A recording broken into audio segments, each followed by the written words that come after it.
Así pues nada, abrimos en turno de palabras del público y eso, a las 2:15.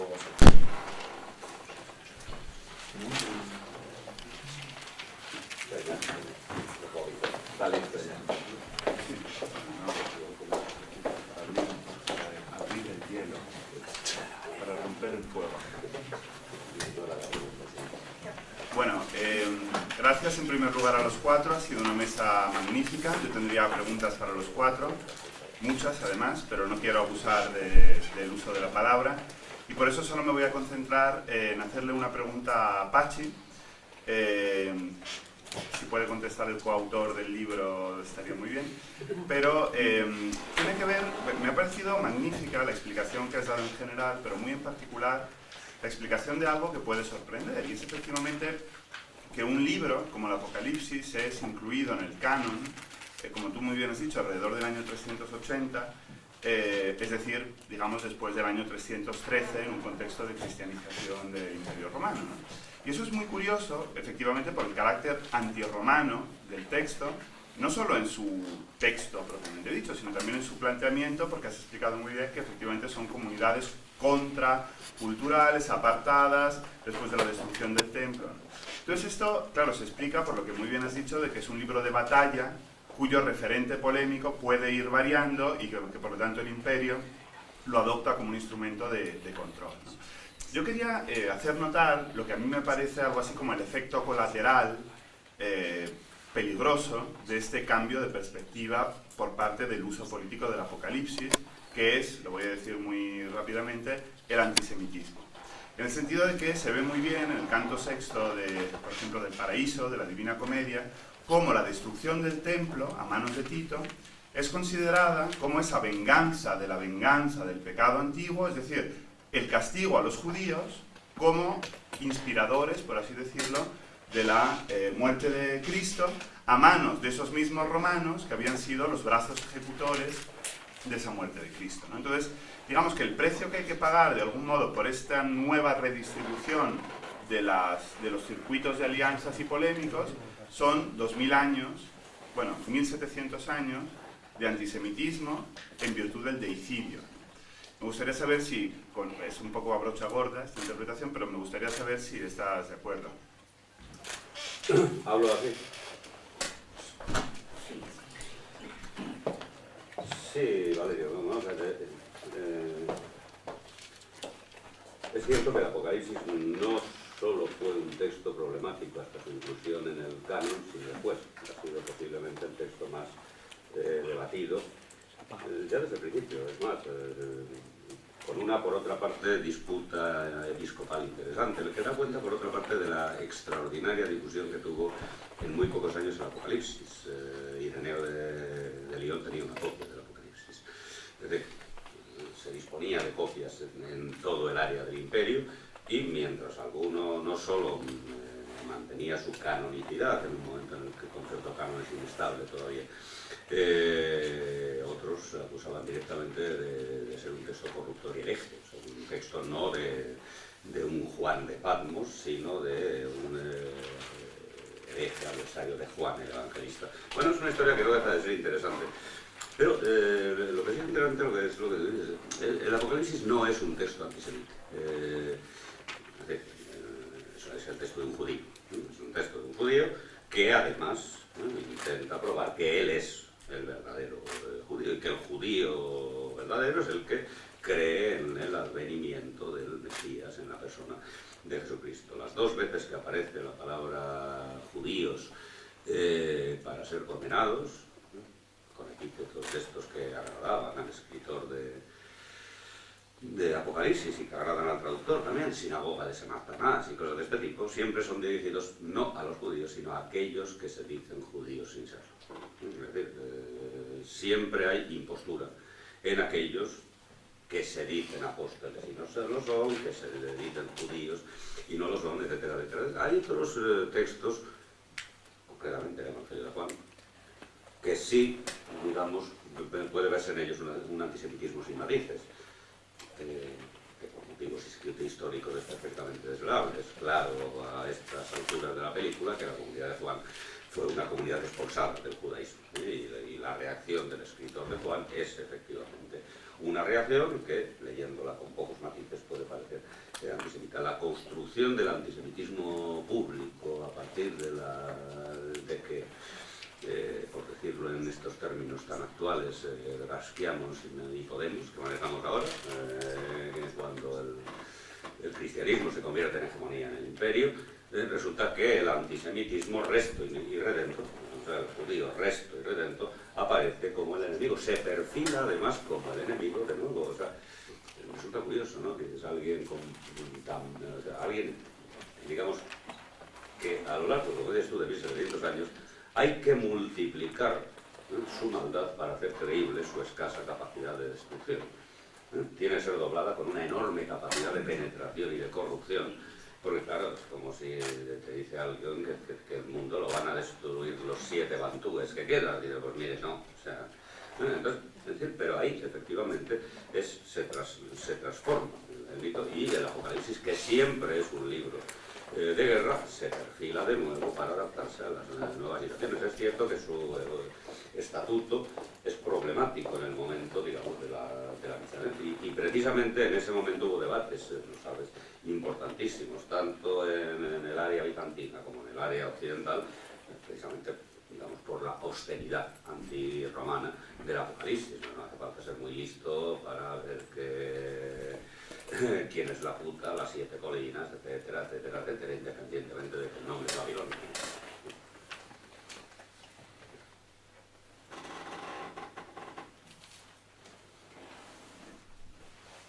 Yo quería esperarme hasta un poco más tarde, pero vamos a ver, intentando ser rápida para hacer una pregunta a cada uno. En el caso de Adrià Vilches me han interesado mucho las referencias, ¿no?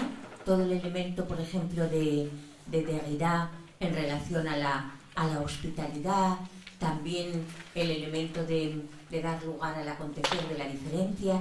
Luego todo esto que se ha comentado del difracto, eso es claramente ya el logos de Heráclito, cuando sí es bien entendido. Es un logos difracto cuyos ambos lados del límite son asimétricos, ¿no? Y en relación, claro, al acontecer, toda la dimensión de la energía de Aristóteles. ¿Es consciente Bataille de todo ese modo de recreación de la Grecia no recibida? Y mi pregunta teórica sí es esta, ¿no? Este exceso es, sin embargo, el del acontecer del límite, de manera que nunca es un exceso de lo ilimitado, ¿no? Si fuera así, sí estaríamos incluso en una lectura stirneriana, anarquista, individualista de Heidegger, ¿no? Entonces me gustaría saber qué se tiene que comentar de eso, ¿no?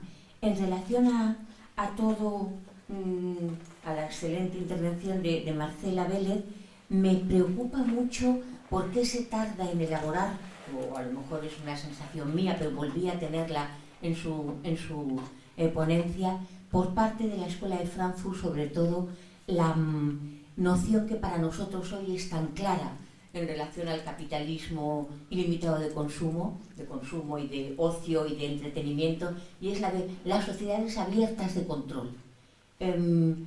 ¿Por qué no se descubre más fácilmente que no dependen de dimensiones totalitario-impositivo-semánticas, sino que más bien lo que dan lugar en efecto es una indeterminación que sí pasa por la felicidad del esclavo, para decirlo con Nietzsche, ¿no? De sencillamente que no haya legislación, ¿no? Y en relación a la ponencia de Pachi, una pregunta, si en efecto eso es una construcción teológico-político-hermenéutica, como parece, ¿no? ¿No tendrá también la rentabilidad el Apocalipsis de hacer desembocar la justicia y el ajusticiamiento en una comprensión de un tiempo cronológico que desplaza, un tiempo metafísico que desplaza, y por lo tanto lo que hace es desjudicializar, por así decirlo, cualquier presente, y ahí en relación a la pregunta que ponía también Valerio, claro, por lo tanto, llevar lo que sería un tribunal normal, un tribunal jurídico, sobre todo en relación a la Roma jurídica, ¿no? Dejarlo en la inutilidad de lo que será una mirada de un Dios posterior al un fin de los tiempos que ya sí se ha conseguido no solo demorar, sino aplazar. Eso me ha interesado mucho. Y luego hay otra dimensión que se debe a mi ignorancia de la hermenéutica bíblica, ¿no? Y es, claro, Jesús mismo ya es claramente una construcción como personaje literario que aúna a los esenios, pero también a los saduceos, en el sentido alejandrino del término, y también a los fariseos, en el sentido del conocimiento de la ley, ¿no? De manera que sin Jesús habría la posibilidad de un Israel que sí unificara esas dimensiones que están sin Jesús separadas. Y por último, en relación a la ponencia de Nicolás Sánchez-Durat, bueno, un pequeño milagro, compartir un pequeño milagro. Yo cuando al principio he empezado a hablar ya, Adrià, he dicho, van a decir de nosotros que este es un congreso de las bodas de Caná, que empezamos con el vino maravilloso, luego ya no sé si seguiremos con alguno bueno o malo, porque claro, cuando has traído ya a Liosha y a las bodas de Caná, ya digo, bueno, pues esto se cumple, esa luna que nos ha salido de crear la calavera en el cartel, ya está haciendo otros juegos, ¿no? Mi pregunta es esa mirada de la afirmación que no es judicativa, no separa entre el bien y el mal, sino que lo afirma todo tal como es en el encantamiento de ¿se puede educar? En Wittgenstein se puede educar. Se puede educar exactamente la mirada. La mirada asombrada. La mirada asombrada que puede dar lugar a esa condición de una alegría que me pareció una también espinosista, ¿no? Que esto era, siento haber tardado más de lo que quería.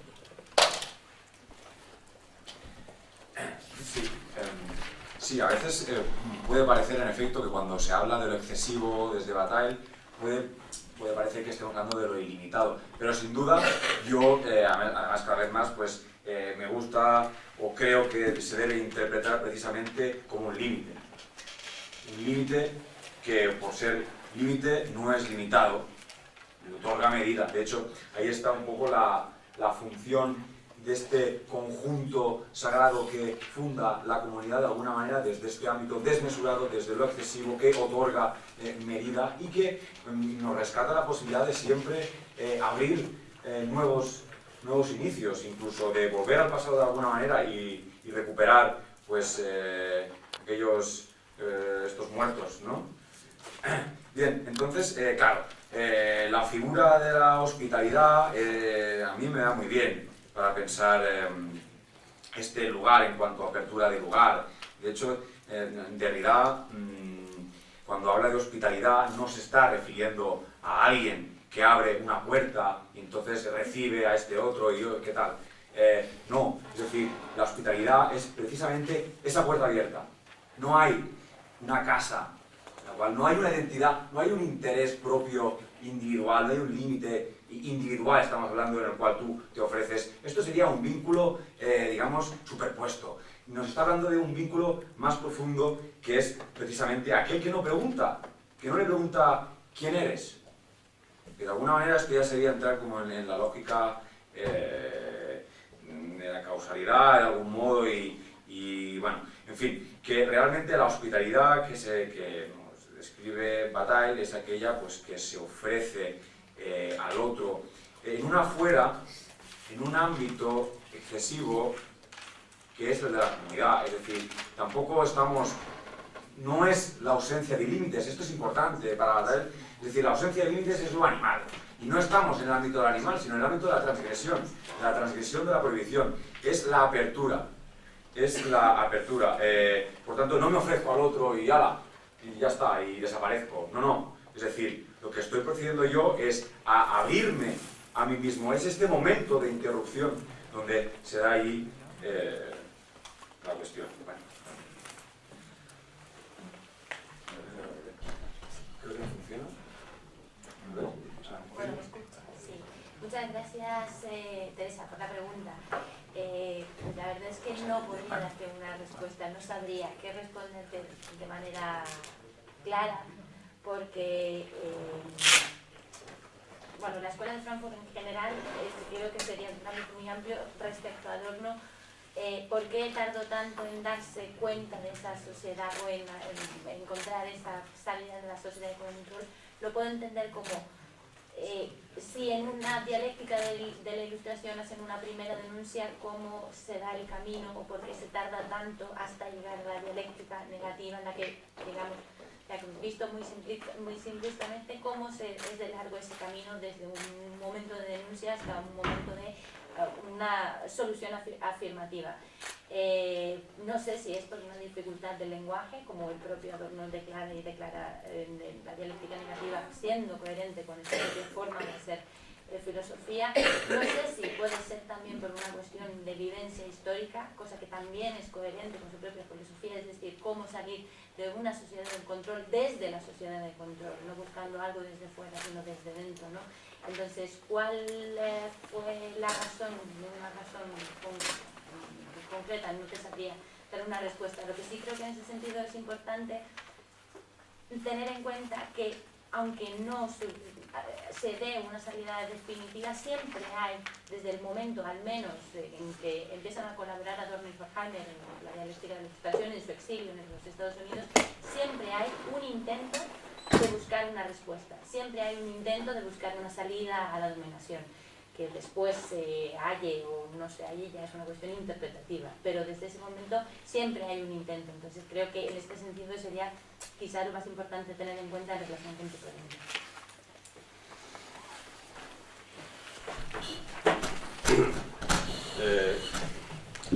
Bueno, muy brevemente es cierto que el Apocalipsis, con respecto al tiempo, provoca un desplazamiento y un aplazamiento particulares. Lo que he dicho, vamos, y lo que me parece interesante de ese momento es que, sin tener un mayor interés en el perfil de los personajes, mucho menos en el perfil psicológico de los personajes, que se las tienen que ver con el fin de los tiempos, sí hay salidas distintas. Yo estoy convencido de que el escritor de Apocalipsis, por edad desde luego, es un testigo, sino un participante de la guerra judía. Un individuo que ha visto morir masacradas todas sus esperanzas y que lo que estoy por otra parte convencido por algunas flexiones textuales de que si no perteneciente, si es muy cercano a esa comunidad seria que salió precisamente del desierto para acabar masacrada en Jerusalén y en Masada. Su libro está en continuidad con eso y difiere radicalmente de otros que se sitúan no ante, digamos, ante la presencia de un fin aplazado que todo lo cancela. Eso es Gálatas. Y el Pablo de Gálatas es muy diferente del autor del Apocalipsis, radicalmente diferente, hasta el punto de que uno puede decir el final del Apocalipsis, Apocalipsis 22, el justo dice todavía el tiempo no ha llegado, que el justo sea justo todavía, que el injusto sea justo todavía, etcétera, etcétera. No hay disolución posthistórica como la de Pablo en Gálatas. A partir de ahora, en nuestras comunidades éticas, está diciendo, no hay ni judío, ni griego, ni esclavo, ni libre, ni hombre, ni mujer. Es decir, el cambio de estatuto se produce en un lugar y eso nos aparta efectivamente de cualquier proceso judicial, digamos de tipo público, que Pablo radicalmente rechaza. Dice, nosotros, como somos otra cosa, tenemos que lidiar en la comunidad con nuestros desacuerdos. La justicia pública no es para nosotros. Al contrario, digo, el autor del Apocalipsis, por decirlo así, genera una incierta prórroga de la historia. Y luego todo es cierto que la figura de Jesús es una figura que finalmente se construye, y no digamos nada, lo has dicho muy bien, a lo largo después de toda una larguísima tradición, como figura lectura eminentemente sintética. Me faltaban los celotes, me los había comido. Claro, pero es que el Jesús celote, hecho sobre el modelo de los párrafos más bestias, con perdón, de Isaías, es el que aparece precisamente al final del Apocalipsis, claro, utilizando incluso la misma imagen bestial, incluso cuando Isaías la desglosa y hace de la sangre vino del lagar, para cambiar de vino a un vino un poco más... y los ejércitos del cielo le siguen sobre caballos blancos vestidos de lino fino, blanco, resplandeciente. Y de su boca sale una espada filosa para con ella golpear a las razas. Y él mismo los pastoreará con bar de hierro. Y él mismo pisará el lagar del vino del frenesí, de la cólera de Dios, el Todopoderoso. Tiene sobre su túnica y sobre su muslo un nombre escrito. Por si queda duda, Rey de Reyes y Señor de Señores. Es decir, la exaltación política de Jesucristo, claro que el Apocalipsis es un libro de resistencia, sin duda alguna, pero es un libro de resistencia que tiende a la victoria, lo que promete en todas y cada una de las 7 cartas a las 7 asambleas es victoria.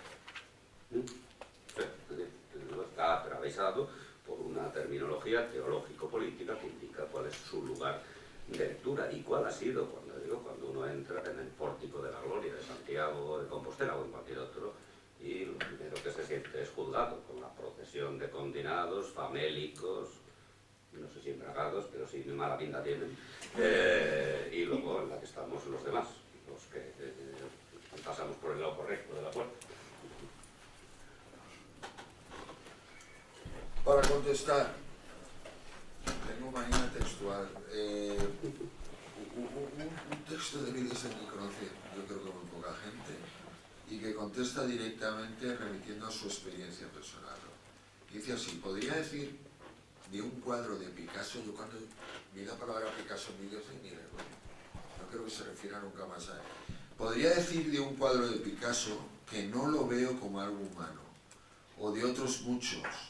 Durante mucho tiempo fui incapaz de ver lo que representaba, mientras que ahora sí lo veo. Esto es parecido a: durante mucho tiempo no conseguía oír esto como una unidad, sin embargo ahora sí lo oigo así. Antes parecían sonar piezas cortas, que siempre se entrecortaban, ahora lo oigo como un organismo. ¿Se puede educar la mirada del arte? Sí, claro que se puede mirar. No la mirada del arte, el modo artístico de considerar el mundo, de arrojar, claro. Pero cuidado, porque en vídeos en eso depende fundamentalmente de 2 cosas. De la voluntad que tenga uno de arrojar tal mirada, es decir, como dice contra Tolstoy en que es el arte, hay un momento en que lo cita, y dice: Tolstoy piensa que la significatividad de un tema es la dificultad de su comprensión. Dice, está en lo cierto y no está en lo cierto. Porque la dificultad de un tema no está en lo abstruso que pueda ser, sino en quererlo ver de otra manera. Y eso es algo que remite a la voluntad. Luego, la educación de esa mirada que debe ser arrojado del mundo para verlo de otra manera, el modo artístico de consideración fundamentalmente depende de 2 cosas: de la imaginación, de ver cómo algo se emparenta con imaginarlo de otra manera, con la imaginación, y se emparenta con la voluntad, es decir, con el temperamento, es decir, con el carácter, es decir, que esa educación no se puede pretender universal. Se podrá educar en esa medida, se podrá mirar, por Dios, se podrá educar en esa forma de mirar a algunos. Pero los aspectos wittgensteinianos nunca son universales. Siempre son, como dice en otro momento, se dirige a sus connaturales, a su círculo cultural crisis, a su círculo cultural, a los que tienen una simpatía como yo, o una afinidad en sentirse antipáticos respecto a la corriente central de la civilización occidental, llegan a decir en un momento. Solamente escribo para los que tienen una comunidad de afecciones conmigo, a saber, los que tienen antipatía respecto a la corriente fundamental de la civilización occidental, tal y como se lo sabe. No lo conocía, es un genio.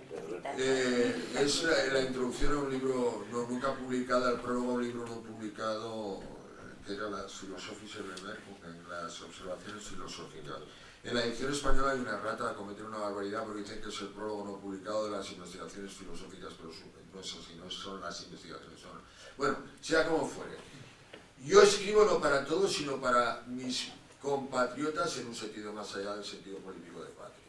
Para los que tienen una afinidad cultural conmigo, y esa afinidad fundamentalmente consiste en sentir una antipatía profunda a la corriente civilizatoria occidental, que se define por una ciencia jabonosa y repugnante, porque conlleva la tecnificación del mundo, son textos de Wittgenstein, no son míos, la tecnificación del mundo y decide la unificación del mismo en un mundo y decide sobre la paz y sobre la guerra.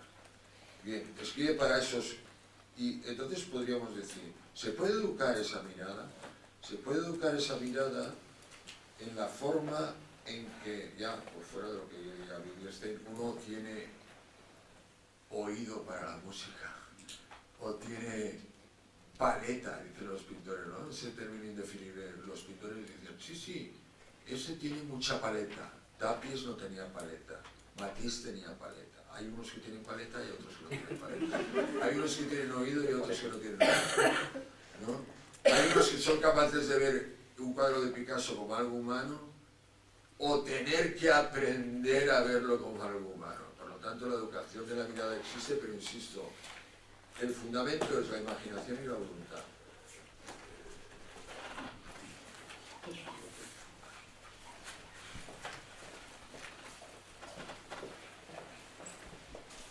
Bueno, muchas gracias a los cuatro por las ponencias que habéis traído.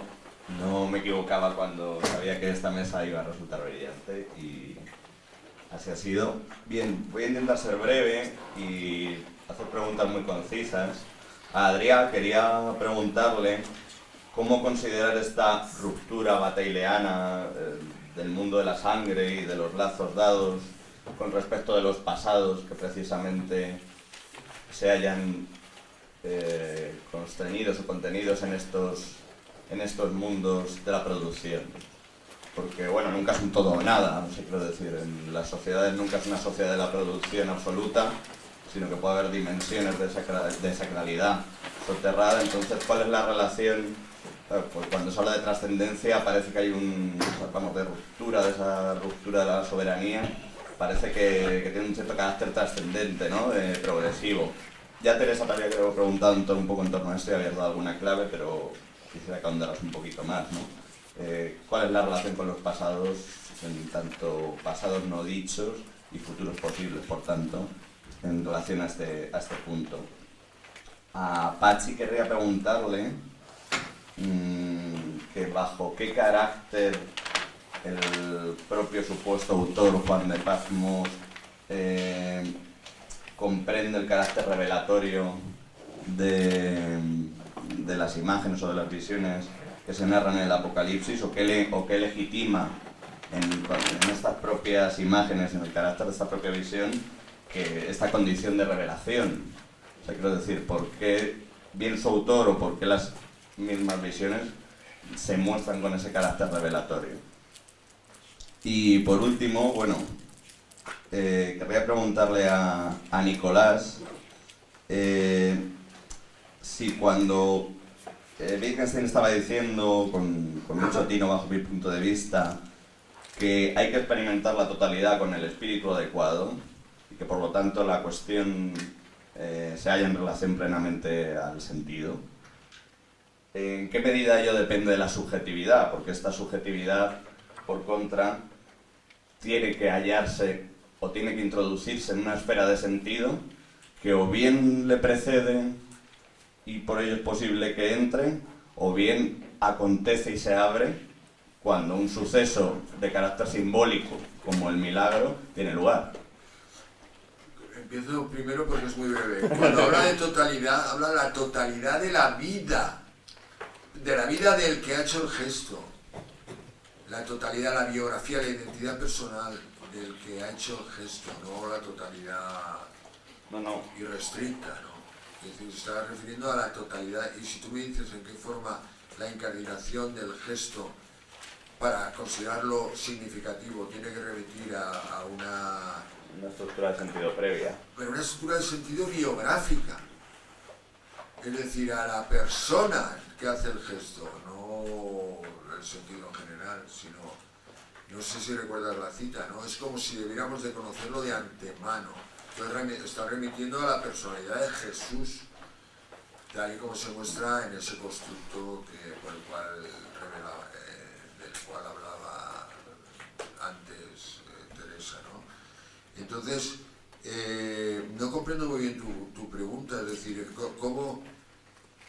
No he comprendido muy bien la relación a la totalidad biográfica o a la personalidad o a la identidad personal del que hace el gesto, que es capaz de impresionarnos con el espíritu que lo hace, con la subjetividad. La cuestión es esta apertura, quiero decir, esta ruptura que supone el milagro, esta transformación que opera, requiere de una introducción en un sentido, que una de dos, o se abre ya desde los mundos culturales, espirituales y artísticos en los que se vive, o bien acontece y se abre esa apertura de horizonte en el propio acontecer simbólico de ese signo, de ese gesto. Vale, pues yo creo que las dos cosas, ahora te he comprendido, no son contradictorias, que decir, una cosa es estar en un universo de valores y una tradición cultural, que es uno de los términos es uno de los sentidos que para Wittgenstein tiene espíritu. En Wittgenstein, espíritu siempre tiene dos sentidos, un sentido personal, es decir, lo que más radicalmente me constituye mi identidad personal, y un sentido transpersonal, que podríamos traducir por cultura. Pero en definitiva lo que me constituye también es la inserción en un canon cultural, en la cultura y sus grandes obras, etcétera, etcétera, ¿no? Por lo tanto, eso obviamente abre un plexo de sentido, pero un plexo de sentido muy amplio, el espíritu, digamos, concebido transpersonalmente, por utilizar la terminología wittgenseniana. Muy amplio. En ese ámbito de sentido amplio es donde se dan rupturas o se dan surgencias significativas, chispazos semánticos, por así decir. Semánticos que siempre son morales. Morales en un sentido muy amplio de la palabra, como lo entiende Wittgenstein. Una reflexión sobre la vida que merece ser vivida. No, morales no es aquí no refiere a una teoría sobre lo bueno, como sería el caso de Moore y otros, ¿no? Sino morales quiere decir una reflexión sobre la vida que merecería ser vivida y que por lo tanto quería repetir, etcétera, etcétera. Perdón por haberme saltado el turno. Pues está bien romper el encadenamiento. Por favor. No perdonamos. Vale, sí, yo creo que cuando se está hablando de ruptura del pasado, de interrupción, bueno, pues claro, no se puede entender en términos de superación. De hecho, eso... Claro, esta interrupción lo que hace es rescatar la posibilidad de este inicio que hemos dicho que estaba fragmentado y que por tanto hay otros inicios que son posibles. Entonces, cuando Bataille habla, como coge de Nietzsche habla del país de los hijos contra el país de los padres. Claro, yo creo que no tenemos que pensarlo como el pasado siempre es malo, enraizar no vale la pena, o no sé, nuestra tradición, todo basura, sino que porque precisamente como la mirada al futuro, precisamente podría consistir en lo que esta operatividad del poder que instaura frente a lo que sería una meta final o el futuro siempre viniendo, pues hacer allí una historia lineal que permita ejercer un poder, asumir un pueblo. Ahí, claro, el país de los hijos es precisamente un pueblo desfundamentado, en el sentido en que se constituye precisamente como la alteración del país de los padres. No es un país. Entonces, el país de los hijos, pues puede ser rescatar otro inicio y de hecho dar voz a lo acallado. Eso es interesante, es decir, no es lo que está en silencio, lo que está siendo silenciado de algún modo, que está siendo excluido. Entonces, bueno, pues esto sería como realmente... Jacques Rancière también yo creo que nos sirve mucho para entender esta concepción de aquellos que no tienen voz y que en el momento de interrupción en el acontecimiento político, en el momentum, pues son, claman, ¿no? Entonces entran y reclaman tener voz, de algún modo. Y bueno, y nada, y eso, y que el País de los Hijos sería quizá pues no otro ámbito sedentario, sino una comunidad de nómadas.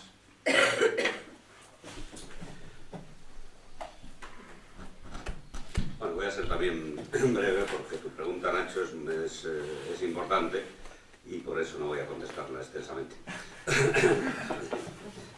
Porque no sé, quiero decir. No, pero sí es cierto que establecer el vínculo con Dios, pues con Dios como voz autorizada, tiene muchos más problemas de legitimación que el capitalismo tardío, según Habermas cuando era joven. El autor lo hace, tener en cuenta que las primeras palabras del libro, de lo que se suele conocer como Apocalipsis de Juan, es una síntesis muy ahorrativa, dice: revelación de Jesucristo que le fue dada por Dios con el fin de mostrar a sus siervos lo que pronto ha de suceder, y le enseña enviándola por medio de su ángel a Juan, su siervo, que atestigua que legitimación de ida y vuelta, la palabra de Dios y el testimonio de Jesucristo y todo lo que ha visto. Es donde está la apelación más grande. Afortunado el que lea en singular y los que escuchen las palabras de la profecía. Esta es la legitimación. Y es una legitimación, él se autocalifica, una palabra que aparece también muchísimo en el Apocalipsis, como duros, como siervo.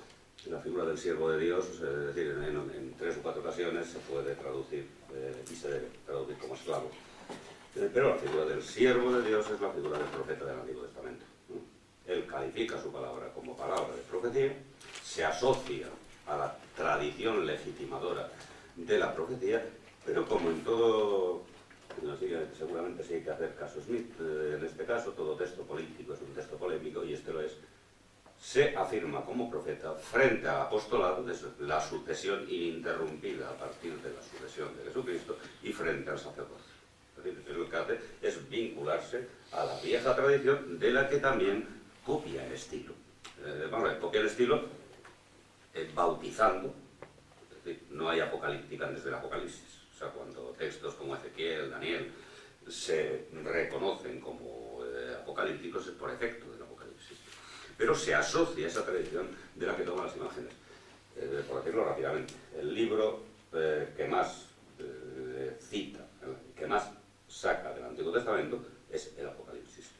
En la edición que yo he manejado, porque me parece más discreta a la hora de establecer esas cuentas, se citan unas 380 referencias en 22 capítulos, perfectamente reconocibles, al Antiguo Testamento. La última edición, la 28ª de Nestle Aland, el texto, digamos, canónico en griego, descubre más de 800, lo cual me parece una pasada, pero al final con una conjunción copulativa, y también aparecía en Isaías, digo, sí, pero es que si no puede hacer frase, ¿no? Pero 350, 57, 58 citas perfectamente reconocibles de Daniel, de Ezequiel, de Isaías, etcétera, etcétera, hacen que este señor se autolegitime como ¿qué? El último profeta, el que cierra la tradición profética. Lo cual, claro, ¿para qué hace falta para creer eso? Un acto de fe, como el que cree en el apóstol, o como en el enviado, o como el que cree en el poder mágico, taumatúrgico, salvífico del sacerdote. O incluso en el de Valerio, que mira ahí con cara de sorpresa.